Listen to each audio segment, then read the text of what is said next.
All right, we are ready for our second day of ELA review. Remember, this week we are reviewing questions from the benchmark. So you don't have assignments to turn in. Your assignment is to listen to the complete lesson every day in every subject. Today we're going to take a look at three standards that were on your benchmark test. And so remember, these are the ones that we struggled with more than the other standards on the benchmark. So let's take a look at these standards and then we'll get into the questions a little bit. The first one says, describe the overall structure of events, ideas, and concepts of information in a text or part of a text. So let's look at this first question that has to do with that. So you read this article or read this story about this technology thing getting started called FIRST, for Inspiration and Recognition of Science and Technology.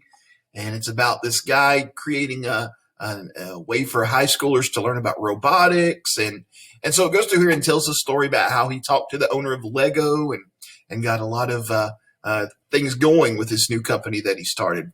Now, the question that goes with that standard is, what text structure does the author use in paragraph 4 through 6? This is paragraph 4, 5, and 6. So I put them here for you to reread if you want to in just a minute. But let's take a look at the answers. And so text structure, it means how is the author using how he's writing to help us understand what he's trying to tell us? So your choices were this.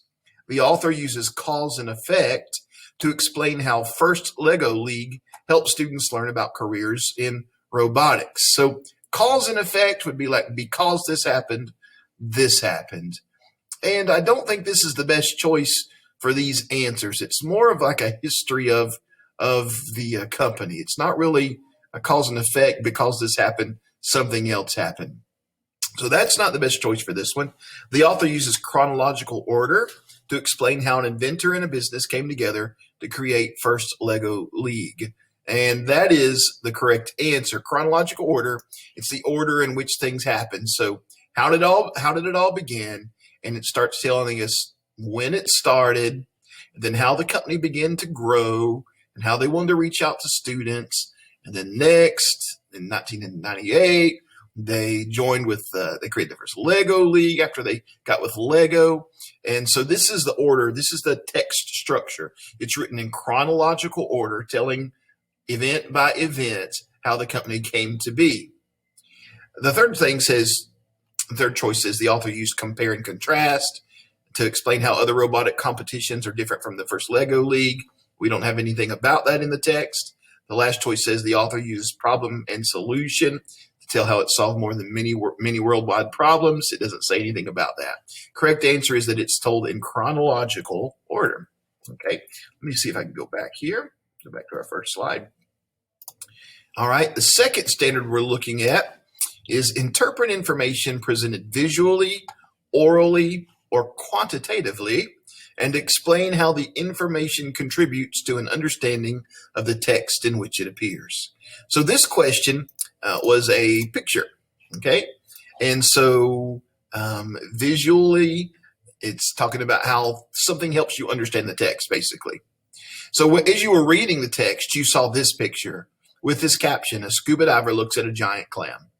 Then the question said, how did the image help the reader understand the text? I wish they had included the caption with the picture, but hopefully you would go back and see what it said there.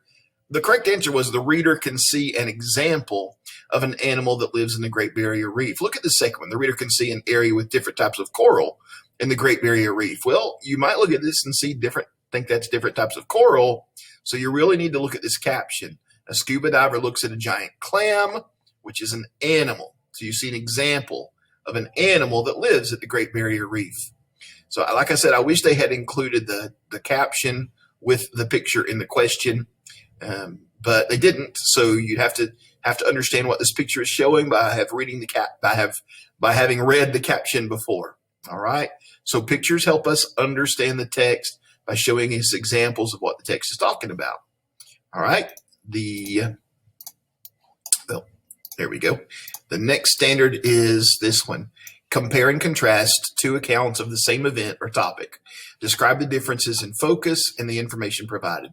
This was a pretty low score for our class on the benchmark. And I'm going to guess that it's hard to compare and contrast two accounts of the same topic if you don't read both accounts. So I think some of you rushed through it, and that really hurt our class's scores in this area. You got to describe the differences and focus and the information provided. So you got to read both texts and then describe how they're alike or different. The question said, the following question asked about what you read in both the additional text from Shark Dreams and the passage from Journey Down Under the Sea. How does the information in Journey Down the Sea compare to the information in the text from Shark Dreams? So you obviously had to read both. Then there's 4 choices. I only put 2 on here, the right one and 1 wrong one. And they both really have to do with first-hand and second-hand accounts. So let's see what the correct answer was. Journey Down Under the Sea is a first-hand account because it provides the author's own words about exploring the Great Barrier Reef. A first-hand account means the person is in the story, telling the story, kind of like first person, like we talked about. We haven't talked about first-hand and second-hand account. We've talked about first and third person. The text from Shark Dreams is a second-hand account because it provides researched information about an important scientist. So first-hand account, the person is actually in the story, telling the story. Second-hand account, it's about somebody else. It's not about somebody who's in the story. So that's the difference there. Now, what you're going to be looking at today. I just got back from the library with these. Let me pause this. You're going to be watching a little video from Khan Academy about a first-hand and second-hand account. So make sure you see this video. That'll help you understand it better the next time you might see that. And then you'll end today with a story called Enemy Pie. And Enemy Pie is a first-hand account of what happens when you create a pie for your enemies that makes their hair fall out and their breath turn bad and all kinds of crazy stuff. So it has an unexpected ending, and the person giving the first-hand account in the story will tell you what happens when you make enemy pie. Take a look at all the slides. Take a listen to all the slides in their entirety, and then listen to this story. Excuse me, got the hiccups. And then go take a test on it. That's your assignment for today. All right, see you tomorrow.